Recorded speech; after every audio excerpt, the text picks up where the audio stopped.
Hi friends, welcome to Bornali's Kitchen. আশা কৰোঁ আপোনালোক সকলোৰে ভালেই। আজি মই এয়া দেখিছে চাগে এয়া দুধ কচু বনাম।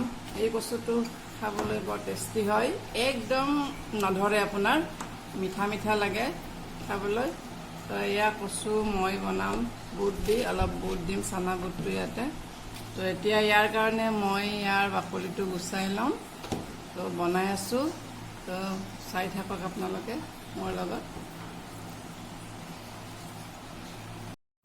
এতিয়া মই কেৰাহী এখন উঠাই দিছোঁ, দি ইয়াতে মই মিঠাতেল দি দিছোঁ অলপ। তেলটো গৰম হৈছে, ইয়াতে মই দুটামান বেহৰ ফুটাই দিম। তো মই এয়া কচুখিনি মই এয়া ধুনীয়াকৈ বাকলি গুচাই এয়া পকালৈ ধুই লৈছোঁ।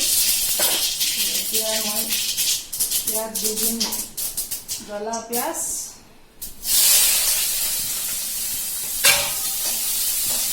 পিঁয়াজখিনি অলপমান ফ্ৰাই কৰি লৈ মই ইয়াতে আৰু কচুখিনি বহাই দিম।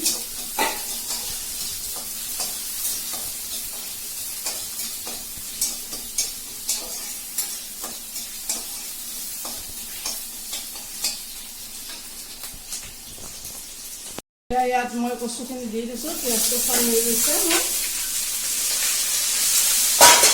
ইয়াত দিম মই কেইটামান অলপ বুট দিম।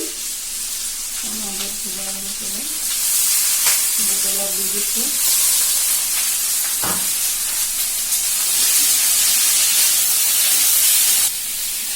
ইয়াত দি দিছোঁ মই অলপ নিমখ, সেইটো কমি যাব বহুত, সেইকাৰণে কমকৈ দিব লাগে নিমখটো। দি দিছোঁ মই হালধি।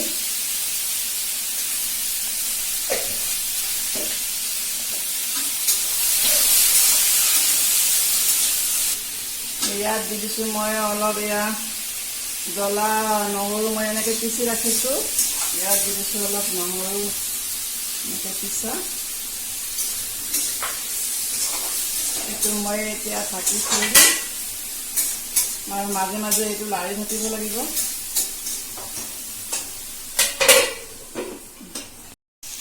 তো এয়া ফ্ৰেণ্ডছ দেখিছেনে, এয়া মোৰ কচুখিনি হৈ গৈছে, এয়া কমি গৈছে লাষ্টত, একদম পুৰা হেৰি হৈ গৈছে, কচুটো সিজি গৈছে এতিয়া ধুনীয়া কৰি। তো এতিয়া মই নমাই থ'ম কচুখিনি। তো এয়া মোৰ কচু ভাজি ৰেডি। তো আজি বনালোঁ এয়া কচু ভাজি, এয়া চয়াবিনৰ চব্জি, হাড় নোহোৱা মাংস, তো আৰু বনালোঁ এয়া কল পচলা ভাজি। তো দুপৰীয়া আজি ভাত খাওঁ। তো আপোনালোকে কেনে পালে ৰেচিপিটো? যদি ভাল পালে লাইক কৰিব আৰু কমেণ্ট কৰিব নাপাহৰিব, আৰু প্লিজ মোৰ চেনেলটো ছাবস্ক্ৰাইব কৰিব। তো আজিলৈ আহিছোঁ, ভিডিঅ'টো শেষৰ কৰি চোৱাৰ বাবে বহুত বহুত ধন্যবাদ।